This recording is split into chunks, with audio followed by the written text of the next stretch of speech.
Hola, hola, ¿qué tal? Bendiciones, hermanos, espero que estén bien. Un saludo. Eh, Quiero compartir con ustedes un ratito, a los que tengan eh, la gracia de sacar el ratito y escuchar. Eh, es un mensaje que tengo de algo, una experiencia, de un tema que he estado desarrollando, viviendo este año propiamente. Este, Aprovecho la ocasión, pienso yo, Dios todo lo hace.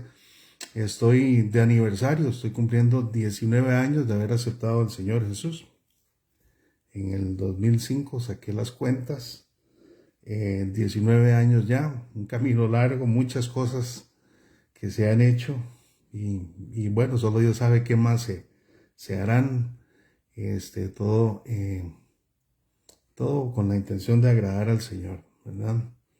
Antes de entrar al tema, quiero contarles una historia, simplemente, y ya luego entenderán por qué lo menciono ahora. Hace unos años, antes de la pandemia, necesitaba hacer un trabajo acá en la casa y entonces me recomendaron una persona de acá, del pueblo. Entonces fui a buscarlo. Entonces fui a buscar a un señor Lalo, algo así. Llegué a la casa del señor, no encontré timbre, una de esas casas que no hay timbre, o no lo encontré. Entonces, pues me paré al frente, don Lalo, y nadie contesta, don Lalo, nadie contesta. Y estuve así como unos 2 o 3 minutos, cuando de pronto, pues noté yo un ruido detrás mío. ¿Y qué fue lo que pasó? Que habían dos damas del barrio que habían salido a barrer sus corredores, ¿verdad? Salieron a barrer sus corredores y yo pensé en mí, pues a mí no me la hacen, la gente de todo tiene que enterarse, ¿verdad? Las cosas no ocurren en el vacío, sino que siempre las personas se enteran de las cosas. Y bueno, fue una experiencia nada más que me la guardé, algo que pasó de la nada, nada más pues fui a una casa de una persona a buscar ayuda, no lo encontré, haciendo el llamado pues salieron personas que no tenían nada que ver a barrer para darse cuenta. Terminé hablando con una de las señoras cruzando la calle y le comenté qué era lo que andaba yo buscando y me dice, pues el señor pues creo que debe estar al lado detrás de la casa, pase usted por la orilla y ahí lo busca. Bueno, y así fue. Al final de cuentas, pues ella me ayudó, ¿verdad? Pero sí, lo cierto del caso es que la gente se da cuenta. La gente se da cuenta de las cosas que pasan. Y ya verán ustedes por qué esto tiene que ver con lo que voy a hablar luego. Entonces, bueno, estoy acá para compartir este tema que he desarrollado básicamente este año, ¿verdad? Los que me conocen saben que pues dedico algo de tiempo a estos asuntos eh, de hablar verdad bíblica según la entendemos, ¿verdad? Y de poder guiar a personas a eso. Entonces resulta que entre tantos temas que aparecen en estas páginas y en estos medios y demás, pues vi un comentario una vez que daba a notar como que nosotros los que llaman los hijos de la reforma, ¿verdad? Que en realidad nosotros no practicamos la confesión. Y estas personas lo dicen porque en su esquema mental y en su fe, pues la confesión tiene que ver con un asunto de hacer fila para ir con un sacerdote y confesarse. Entonces yo me vi un poco confrontado porque no, si la pregunta no era dirigida a mí, no era una conversación mía, pero el tema me llamó la atención porque yo dije, bueno, y entonces, ¿cómo es que nosotros, cómo es que yo, como creyente, practico la confesión? Porque sí creo en confesar los pecados, pero lo tengo bien definido, no sé, me lo han enseñado bien, no sé, lo tengo bien claro, no sé. Vamos a ver, entonces ese es el tema. La confesión, ¿cómo es la confesión? Entonces vamos a empezar clásicamente por qué quiere decir la palabra. Tengo pues que en hebreo aparece que la palabra confesión es yada. Dice que es confesar, declarar. Dice lamentar retorciendo las manos. Entonces hay como una actitud ahí, lamentarse y retorcer las manos. Y viene de una raíz judía de yad. Entonces yada viene de yad. Y yad es una actitud de manos abiertas. Entonces, esto, no sé, de actitud de manos abiertas me hace pensar como cuando un papá le dice al niño, ¿qué traes entre manos, verdad? Abre la mano para ver qué tiene ahí, confiéselo, ¿qué es lo que tienes ahí? ¿Será eso? No sabemos, pero tal vez que sí, ya veremos. Vemos que en griego pareciera ser un término como que se pronuncia exomologeo, que quiere decir aceptar o reconocer. Bueno, eso es que como para empezar, lo básico. Entonces me puse a buscar en las concordancias cómo es, dónde aparece por primera vez confesión. Entonces, según encontré, la primera vez que se habla de confesar es en Levítico 5, 5 y 6. Dice, y será que cuando peque en alguna de estas cosas, confesará aquello en que pecó y para su ofrenda por culpa traerá a Yahvé o a Jehová por el pecado que haya cometido una hembra de los rebaños, una cordera o una cabra como ofrenda por el pecado. Y el sacerdote le hará expiación por el pecado. Entonces, ¿qué encuentro yo desde esta primer pronunciamiento o mención de lo que es la confesión? Vemos que el que ha cometido el pecado es el que tiene que confesarlo. No dice propiamente que se lo tiene que confesar al sacerdote, pero que lo tiene que confesar, sí. Lo que sí se establece es que el sacerdote es el que hace la expiación. Entonces, ¿cuál es el principio acá? Que nosotros confesamos y el sacerdote hace expiación. Ahora, nosotros como cristianos hoy en día, ¿quién es nuestro sacerdote? ¿Quién es el sacerdote de la expiación? Jesucristo. Jesucristo ya hizo la expiación. Y entonces, pues, nosotros debemos de confesarnos, ¿verdad? Eso está claro. Aquí no dice propiamente que se confiesa ante un sacerdote, pero sí que se confiesa el pecado. Ahora estamos sí, ciertamente hay que reconocerlo en el Antiguo Testamento. Pero sí tengamos en cuenta que para nosotros, nuestro sacerdote por siempre es Jesucristo. Amén. Luego también en Levítico se vuelve a mencionar más adelante, en Nehemías, En Nehemías vemos, ¿acaso no iba confesando en público? Lo que quiero decir acá es lo siguiente. Y es aquí donde yo traigo a colación la experiencia que yo les dije anteriormente. La gente de todo se da cuenta. Acá en Levítico dice que por el pecado que haya cometido una hembra de los rebaños, una cordera, una cabra, ofrenda por el pecado. Sabemos que esta ofrenda tenía que haber sido llevada al templo de Jerusalén. Siempre se habla de subir a Jerusalén. Yo meditando en estos temas, en algún momento recordé la experiencia de ir a preguntar por don Lalo. Y yo lo fui a preguntar por una cosa privada, pero a final de cuentas, por lo menos 2 vecinos se dieron cuenta qué era lo que estaba haciendo yo. Y yo creo que esto, a la hora de aplicarlo en la vida, esto que dice acá, si nosotros viviéramos al camino de Jerusalén en el Antiguo Testamento hace 3000 años, y vemos que un señor pudiente va camino a Jerusalén subiendo hacia el templo y lleva una cabra. Lleva una cabra, una cordera. ¿Para dónde va? No se daba cuenta la gente. ¿para dónde irá? ¿Qué habrá hecho? Porque ya sabemos en qué dirección va y para qué es esa corderita. Todo el mundo se daba cuenta. Algo, algo pasó con el hermanito y para allá va. Entonces, hermanos, seamos sinceros.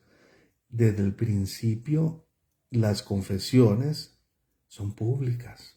Aunque, aunque no lo queramos entender, las confesiones son públicas desde el mero principio. Si iba un hermano más pobre, ¿verdad? Como luego en los tiempos de Jesús sabemos que los que no eran tan pudientes llevaban palomitas, pero seguramente las llevaban en una jaulita. ¿A dónde irán esos dos hermanos? Tal vez una pareja, un matrimonio, van subiendo para Jerusalén y llevan una jaulita tapada, llevan un saquito. ¿Qué irán? Ya todo el mundo sabía, hermanos. La confesión es de todos. Bueno, ¿cuál es la segunda mención de la confesión que vemos? Ahora sí, siempre vemos en Nehemías 1, dice, vamos a ver, en Nehemías 1:6 dice, esté ahora atento tu oído y abiertos tus ojos para oír la oración de tu siervo, que hago ahora delante de ti y de día y de noche, que hago ahora delante de ti día y noche, por los hijos de Israel, tus siervos, y confieso los pecados de los hijos de Israel que hemos cometido contra ti. Yo y la casa de mi padre hemos pecado. Entonces vemos cómo esto es como una confesión a nivel de todo el pueblo, ¿verdad? Y Nehemías inicia pidiéndole al Señor que esté atento a esta confesión, pero Nehemías lo inicia con esta confesión para volver a lo que Dios había prometido y le recuerda a Dios lo que él había prometido, dice, y le recuerda a Dios sus palabras, dice, pero si volvieres a mí y guardares mis mandamientos y los pusieres por obra, aunque vuestra dispersión fuere hasta el extremo de los cielos, de allí os recogeré y os traeré al lugar que escogí para hacer habitar allí mi nombre. Entonces aquí vemos cómo Nehemías está usando la confesión para todo el pueblo de Israel. Inicia con eso para abrir las puertas y recordarle a Dios lo que él había prometido y que Dios dijo, si nosotros volvemos a ti, tú nos vas a dar lo que nos habías prometido. Algo importante de la confesión. Entonces la confesión es para dar inicio a algo bueno. Amén. Entonces ya tenemos dos cosas. La confesión, aunque no queramos entenderlo, es pública. Y la confesión es un primer paso, o es por lo menos es parte de algo que necesita ser cambiado para que podamos recibir lo que el Señor tiene para nosotros. Aquí vemos también cómo la confesión es para mejorar, para salir adelante. Vemos en Proverbios 28:13, dice, el que encubre sus pecados no prosperará, mas el que los confiesa y se aparta alcanzará misericordia.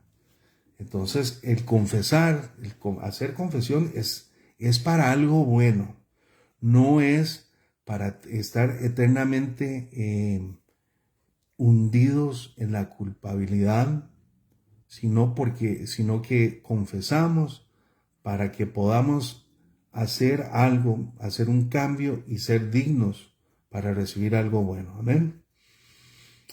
Ahora vamos a pasar al Nuevo Testamento, perdón.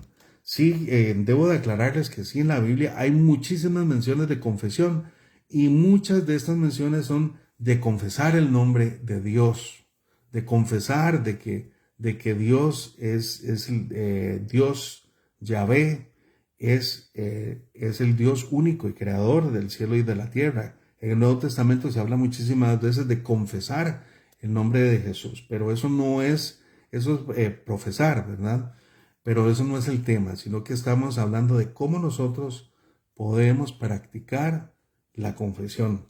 ¿Cuáles son las primeras menciones de confesión en el Nuevo Testamento? Empiezan con Juan el Bautista.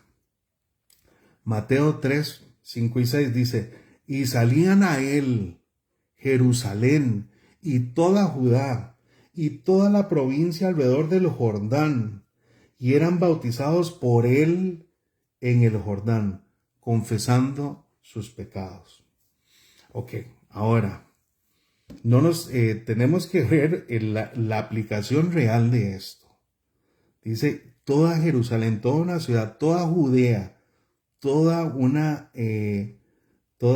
provincia, llegaban al Jordán para ser y eran bautizados, dicen, por él en el Jordán. Eran bautizados por él en el Jordán, confesando sus pecados. O sea, que mientras Juan los bautizaba, ellos estaban confesando pecados. No quiere decir que era que Juan los ponía todos a hacer fila para confesarlos, no, sino que Juan estaba bautizando, pero quienes llegaban a ser bautizados estaban confesando sus pecados. En Marcos tenemos igual esa misma mención, debe ser, obviamente es un paralelo. En Marcos 1, 4 y 5 dice, bautizaba a Juan en el desierto y predicaba el bautismo de arrepentimiento para perdón de pecados, y salía de él toda la provincia de Judea y todos los de Jerusalén, y eran bautizados en el río Jordán, confesando sus pecados. Prácticamente es casi palabra por palabra, pues es el mismo relato. Pero veamos realmente la práctica de esto, ¿verdad? Hoy en día muchos ven Frozen, ¿verdad? Ven una adaptación como de lo que pudiera ser en la vida real las situaciones de la Biblia. Bueno, yo no sé si nunca he visto Frozen, pero oigo mucha gente que lo menciona y entiendo el concepto, porque yo siempre he tratado de aplicar ese concepto a la Biblia, realmente. Entonces, por ejemplo, veamos este concepto de Juan. ¿Qué es lo que está ocurriendo ahí? Juan el Bautista tal vez estaba abajo en el río, dentro del agua, digámoslo así, o a la orilla del agua, y está predicando el bautizo para perdón de pecados, un bautizo de arrepentimiento. Por cierto, quiero hacer un paréntesis acá. Algunos piensan que Juan el Bautista inventó el bautizo. Algunos tienen esa idea o teníamos esa idea, pero resulta que cuando vemos la historia de lo que es el cristianismo, pues desde que los judíos regresaron del exilio, que eso fue más de 2 siglos antes del Señor Jesús, 300 años antes del Señor Jesús, fue cuando empezaron a proliferar las sinagogas, los lugares de enseñanza en todos los pueblos para los judíos. Y a causa de eso, pues empezó a hacerse, digamos, la evangelización de la fe judía a otras personas. Entonces, se empezó a hacer la práctica de a los que los judíos evangelizaban, se les llamaban prosélitos. Y entonces, cuando una persona gentil aceptaba la fe judía o quería integrarse a la comunidad judía, lo primero que le hacían era bautizarlo. Simbólicamente lo que estaban diciendo es, usted no es puro, usted es mundano, usted viene sucio, usted no viene de nosotros. Así que empiece por lavarse, ¿verdad? Entonces arrepiéntase, usted no es puro, no es del pueblo del Señor, empiece por lavarse. Entonces, 300 años después, cuando llega Juan el Bautista, todos los judíos saben que es un bautismo, pero lo conocen para los prosélitos, para los que son del mundo, digámoslo así, los que no son los hijos de Dios. Entonces la revolución de Juan Bautista es que le pide a los judíos que sí son kosher, como dicen ellos, que sí son del pueblo de Dios, le pide a los judíos, usted también, arrepiéntase usted también y vaya, lávese, vaya, arrepiéntase. Y volviendo al escenario, entonces imaginémonos a Juan a la orilla del río dando palabra, invitando a las personas a arrepentirse e ir ingresando él poco a poco a las aguas. Y las personas que están en la orilla, pues como son muchos ríos o quebradas en nuestros países o donde quiera que usted esté, las orillas de los ríos están un poquito más alto y están viendo a Juan el Bautista abajo, dando su palabra. Y tal vez los discípulos de Juan, que sabemos que los tenía. Y cuando él invoca y la gente es convicta de pecado y arrepentimiento por el Espíritu Santo, la gente empieza a confesar y a confesar de boca, con llanto, entendiendo que hemos ofendido a Dios con nuestras obras, con nuestros malos pensamientos, con tantas cosas. Y en esa convicción de pecado, aunque no abrieran la boca, ya con solo usted en público empezar a caminar hacia abajo, hacia esas aguas, todo el mundo estaba viendo públicamente. Eso era una confesión también. La confesión es pública, aunque no lo queramos aceptar. La confesión es pública. Si usted estaba a la orilla, arriba en el río, usted veía quienes iban bajando, llorando, diciendo: Señor, perdóname porque soy pecador. Perdóname, Señor, porque te he ofendido. Y bajaban a esas aguas. Y esa era la confesión. Amén. Venían confesando. Lo podemos ver en Hechos 19:18. Vamos a ver, dice esa cita: y muchos de los que habían creído venían confesando y dando cuenta de sus hechos. Ahí lo dice claramente. Venían confesando, o sea, iban caminando y llorando en lamento, diciendo qué cosas habían hecho. Señor, te he fallado. Señor, me prometiste esto, me hablaste y no te hice caso, ¿verdad? Volvemos a eso. ¿Qué traes entre manos? Como dice esa palabra yad al principio. Enseña tus manos, confiesa qué es lo que has tenido ahí entre manos. Esa es lo que vemos que es la actitud de la confesión, que en este caso está ligada al bautismo. Entonces vemos que en un inicio el bautismo es un tipo de confesión. Amén. Vamos a ver qué otras cosas vemos. La confesión entre los miembros de la iglesia. Entonces ya hablamos de que el bautismo es un tipo de confesión para la nueva iglesia, en el Nuevo Testamento, para la iglesia de Cristo. Pero también vemos que dentro de la iglesia tenemos confesión. Y aquí Santiago es muy claro. Santiago 5:16 nos dice: confesaos vuestras ofensas unos a otros y orad unos por otros para que seáis sanados. La oración eficaz del justo puede mucho. Vuelvo a leer: confesaos vuestras ofensas unos a otros.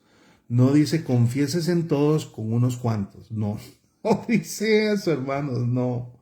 Yo sé que en la práctica hay algunos que lo creen así en su mente, los han enseñado eso, pero no es eso lo que dice. Dice: confesaos unos a otros, orad unos por otros.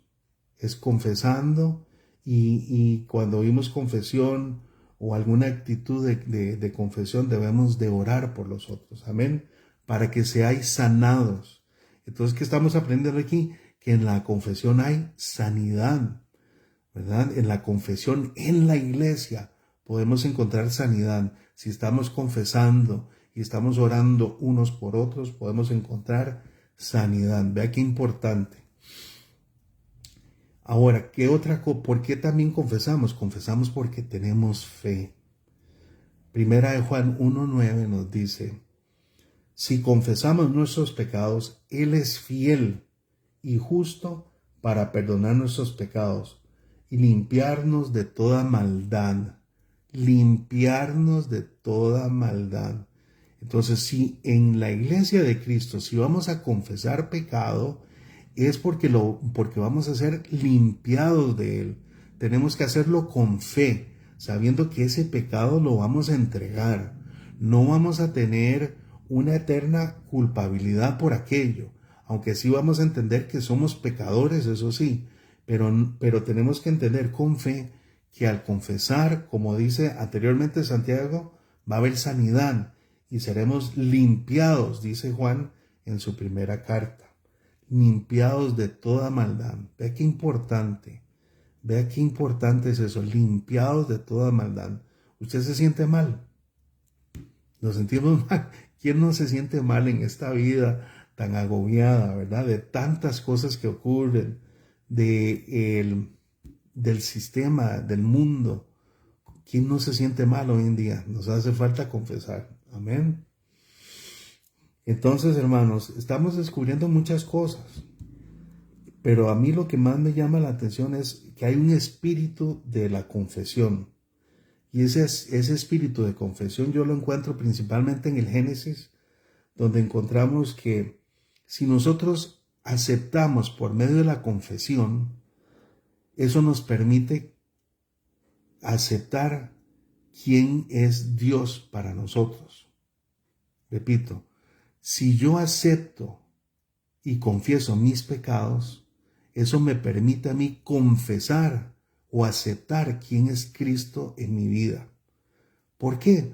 Porque si yo no me confieso, entonces yo mantengo mis pecados, yo los quiero tener conmigo, yo los quiero mantener aquí, los quiero mantener conmigo, en mi bolsa, en mi mente, los ando conmigo, como el llavero, como la identificación con fotografía, yo los ando, no los quiero confesar, no los voy a confesar, los ando conmigo, son mi identidad.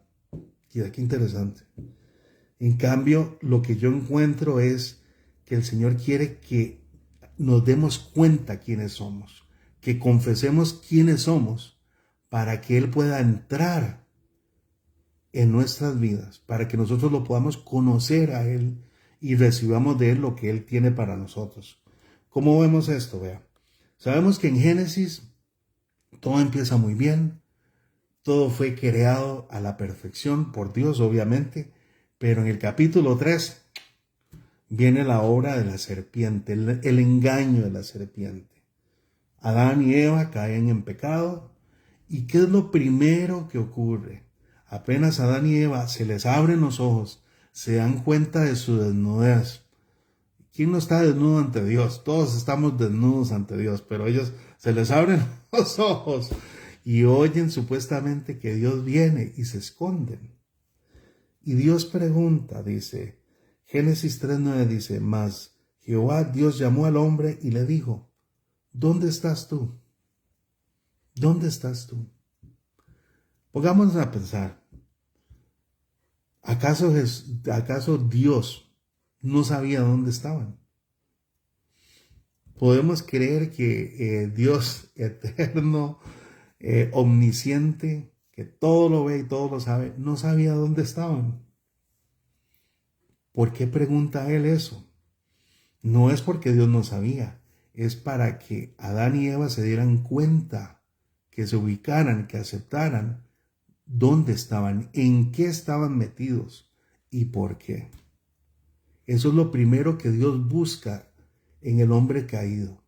Y caído en esta creación somos todos. Y eso es lo primero que Dios busca en cada uno de nosotros. Que empecemos por aceptar dónde estás tú. ¿En qué pecado has caído? ¿Qué tan bajo has caído? ¿Qué tan cómodo estás en medio de ese pecado? Estamos. ¿Qué tan cómodo estamos en ese pecado? ¿Qué tan cotidiano es tu pecado? ¿Dónde estás tú? Dice el Señor. ¿Dónde vemos esta actitud también? Lo vemos también en Génesis 32, 26 y 28. Dice, esto para ubicarlos es cuando Jacob está peleando con el ángel del Señor, está peleando con Cristo mismo, básicamente. Dice, y dijo, déjame porque ya raya el alba. Habían peleado toda la noche y ya estaba amaneciendo. Y Jacob le respondió, no te dejaré si no me bendices. Y el varón le dijo, ¿cuál es tu nombre? Y respondió Jacob, que Jacob sabemos que quiere decir, ¿cómo se llama? El engañador, ¿verdad? El suplantador o engañador. Entonces Jacob confiesa cuál es su nombre. Y el varón le dijo, no se dirá más tu nombre Jacob, sino Israel, que Israel quiere decir príncipe, porque has luchado con Dios y con los hombres y has vencido. Entonces, qué es lo que pasa acá? Que Jacob está peleando contra la presencia misma de Dios. ¿Cuántos no estamos peleando con Dios? ¿Cuántos no estamos peleados con Dios? ¿Por qué me pasó aquello? ¿Por qué perdí esto? ¿Por qué ya no está tal persona? ¿Por qué me fue mal con esto y lo otro? Y a veces estamos peleando con Dios. Y hermano, le voy a decir un secreto. Usted pelee con Dios todo lo que quiera. Pelee todo lo que quiera. Pero yo no creo que ese pleito lo gane. Nunca lo vamos a ganar. Y a veces nos pasan cosas en la vida que no queremos aceptar y terminamos peleados con Dios. Y ni de eso no vamos a salir hasta que no aceptemos lo que somos, hasta que no confesemos. Y de esa confesión, mire, uno que es un engañador, un usurpador, termina siendo príncipe. Así que no perdamos, hermanos, ninguna oportunidad para confesar y renovarnos en Cristo. ¿Cómo podemos hacer eso hoy actualmente? Vamos a ver. Acá tengo esta otra cita. A ver, esta es de... Ok, esta es de Primera de Corintios 11. Pablo nos recuerda. De manera que cualquiera que comiere de este pan o bebiere esta copa del Señor indignamente, será culpado del cuerpo y de la sangre del Señor. Por tanto, pruébese cada uno a sí mismo. Pruébese cada uno a sí mismo. Haga usted conciencia de sí mismo y coma así del pan y beba de la copa. Porque el que come y bebe indignamente, sin discernir el cuerpo, juicio come y bebe para sí. Ahora, yo sé que según la denominación religiosa usted puede entender distintas cosas, pero aquí está hablando de probarnos internamente nosotros, no lo que estamos comiendo, sino nosotros. Entonces, hermanos, para nosotros, para la iglesia de Cristo, el sacrificio ocurrió en la cruz. Fue un solo sacrificio y para siempre. Lo dice el libro de Hebreos, capítulo 10, lo dice 3 veces, una vez y para siempre. Así que nosotros solo un sacrificio tenemos. Lo que sí tenemos son muchas conmemoraciones. ¿Qué es lo que hacemos en la conmemoración? Que nosotros revalidamos, nosotros podemos llegar a los pies de la cruz de Cristo por medio de la conmemoración de la comunión del pan y el vino. Eso es lo que hacemos, conmemoramos. En esa conmemoración debemos de, dice Pablo, probarse cada uno. Debemos aprovechar cada vez que hacemos comunión de entender qué somos nosotros ante la cruz de Cristo. ¿Mereció Él esa cruz? No. ¿Merecí yo que Él pagara por mí? No. No lo merecí. Entonces tengamos cuidado de hacer esto de una manera digna, entendiendo que lo que recibimos nunca podremos pagar, ni nunca habremos hecho suficiente mérito para recibir el perdón de todos los pecados. Nunca en nuestras vidas podremos alcanzar una legitimidad tal que digamos que fuimos merecedores del sacrificio de Cristo, del dolor y la sangre, el sufrimiento, la humillación de un hombre desnudo y mutilado, bien siendo visto en público, muriendo en agonía. Jamás, jamás. Y eso debemos de confesarlo. Entonces, hermanos, ¿cómo confesamos nosotros? Nosotros primero confesamos, cada uno de nosotros confesó públicamente en nuestro bautizo. Amén. Y hoy continuamos confesando cada vez que usted recibe ese pan y ese vino.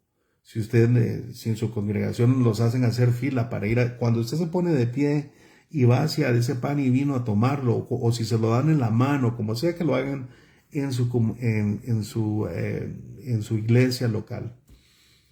Cuando usted recibe esos alimentos y usted participa, estamos confesando todos que si no fuera por eso, a causa de todos nuestros pecados, de pensamiento, miren, de obras, de tantas cosas, jamás, si no fuera por ese pan y ese vino que estamos conmemorando, jamás podríamos llegar a la presencia de Dios. Entonces sí hacemos confesión. Y tal vez no ha sido algo que se ha hecho, que se ha entendido su concepto de manera tan explícita, pero sí lo hacemos, sí confesamos públicamente y podemos hacer una oración en nuestra iglesia, confesando que todos somos pecadores. Y hermanos, en esto les puedo decir que tal vez, y a mí me ha pasado, tal vez los peores pecados es cuando el Señor nos ha puesto a hacer algo, nos ha dado la oportunidad de hacer algo por el reino y no lo hemos hecho.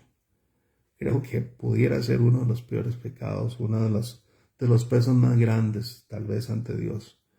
Y son cosas que debemos de meditar, aprender de ellas, decir, Señor, no vuelvo a perder oportunidad para obedecerte, para sembrar en tu reino, para ser buen ejemplo, para dar tu evangelio, para dárselo a otro, para compartir.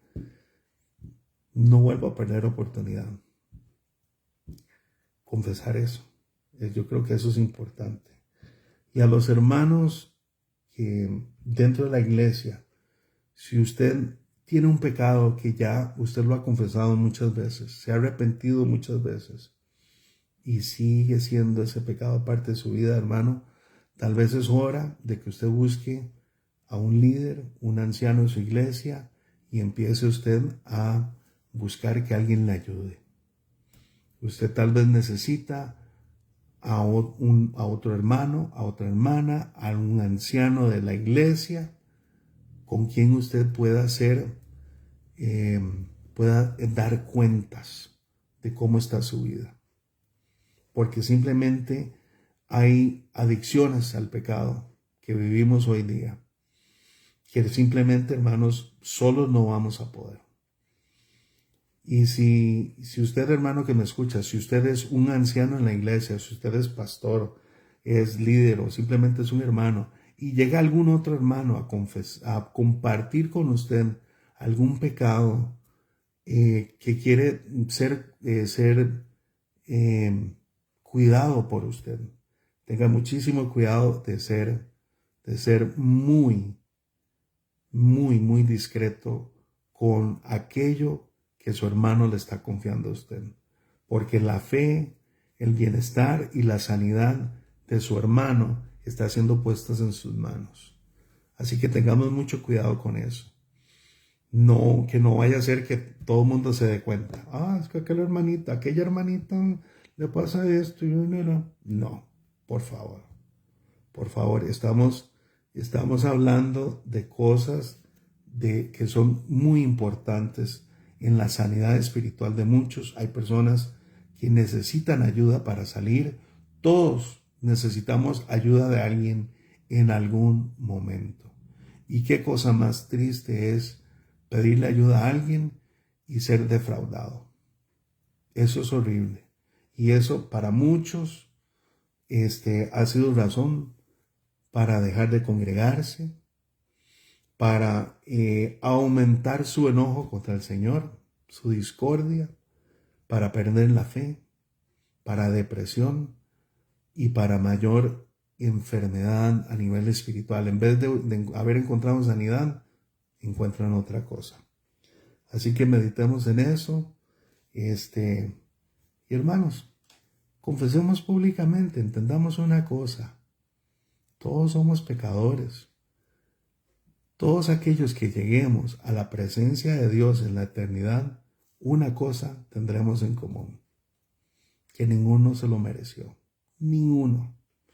Allá a veces yo comento con personas, digo, cuando estemos allá, los que logremos llegar, ¿verdad? Por fe, lo declaramos, pero cuando estemos, los que lleguemos, nos vamos a encontrar con gente tan pecadora como nosotros. Y diremos, acá está aquel que fue más mentiroso que yo, allá está aquella que fue más soberbia que cualquier otro. Ahí van a estar junto con nosotros, porque todos somos pecadores. Ahora, hermanos, cuando yo les digo de confesar en público, no estoy diciendo que usted va a ponerse a declarar en medio de su congregación que usted hizo tal y tal cosa contra fulano de tal, o que usted se hizo de tal dinero, no sé, no estamos hablando de eso, simplemente estamos diciendo declarar que somos pecadores, que hemos obrado con nuestras manos, que hemos tenido malos pensamientos, que con nuestros cuerpos hemos hecho cosas malas, que no hemos cuidado de nuestro templo. De eso me refiero, reconocer que somos pecadores. No nos vamos a poner a deshonrar los nombres de otras personas que no tienen nada que ver con el asunto de su confesión y su sanidad. No estoy hablando de eso, tengamos cuidado. Entonces, hermanos, lo cierto del caso es que todos somos pecadores, todos necesitamos ayuda, todos necesitamos confesarnos para empezar a recibir lo que Dios tiene para nosotros, y es hora que lo hagamos. Amén. Dios los bendiga.